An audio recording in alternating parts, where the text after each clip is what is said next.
grasping the fact that people were involved in human sacrifice ceremonies and stuff back in the ancient world. Okay, get my head around that. The fact even that some really kind of imbalanced people could be doing it today, yep, get my head around that. What really hit me was the scale at which this goes on, and some of the most famous people on this planet are involved in it. And Satanism, just a word for human sacrifice and other deeply dark rituals, child abuse, like the stuff that comes to light in children's homes, which is the tip of a massive iceberg, and mind control, where they create mind-controlled zombies to carry out things like assassinations to hide the fact that it's really behind them, are all fundamentally connected. These guys are into some very dark stuff. And when you realize, I'll say this, what they're into, it is no longer a problem understanding how these guys can send the troops in to slaughter thousands of people and have no emotional empathy with the suffering whatsoever, so much so, okay, that's done, now who next? Because what they're doing all the time, they do not have ability to empathize with the people who they are their victims. Now this is a place, a notorious place in America for those that have investigated this elite connection to satanic rituals and what have you, called Bohemian Grove.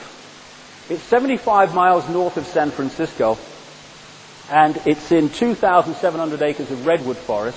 Go down there, eventually you get to it.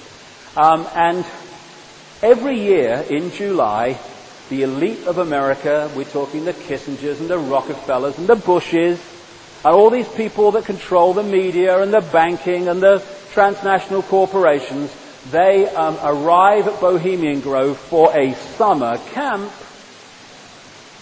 to let the cares of the world drop from their shoulders. Talking to people as I have, and some people have written books about their experiences, but of course they don't get out there in the mainstream at all. What goes on at Bohemian Grove among this elite is utterly staggering, but not staggering to me any longer. Here is a picture taken at Bohemian Grove in 1957. This is a guy called Glenn Seaborg, who gave the world plutonium. Nice man, bro. Very helpful.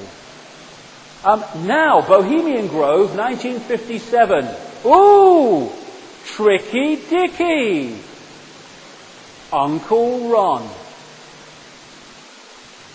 One's a B-movie actor at the time, getting on his horse. And the other one is 3 years from taking on Kennedy in the 1960 election. Both members of Bohemian Grove, this elite club, both go on, despite their very different backgrounds, to become President of the United States. Why? Because presidents aren't elected, they are selected.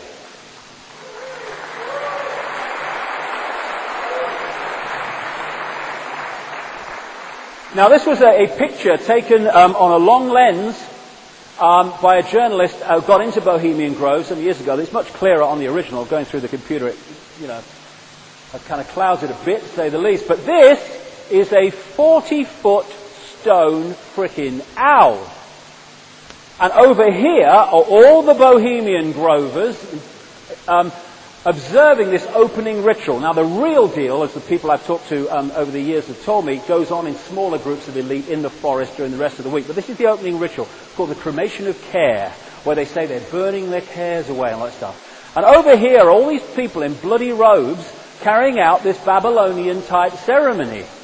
Now, the 40-foot stone owl, these are the people who are running our fricking world. These are the people coming on CNN and what have you, and BBC and ITN, telling us what should happen and what's going to happen.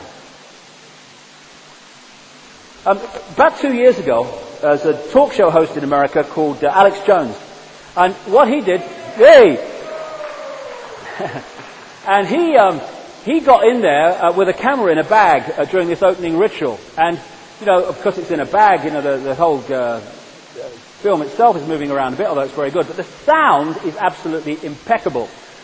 And this is just one clip from it. And what you see, and if you go into a website called Infowars.com, you get a copy of the whole tape. It's not about justice, it's not about agenda, it's not about mobilizing people, it's about dialing for corporate dollars. These two parties have sold the U.S. government and the American people to the highest bidders.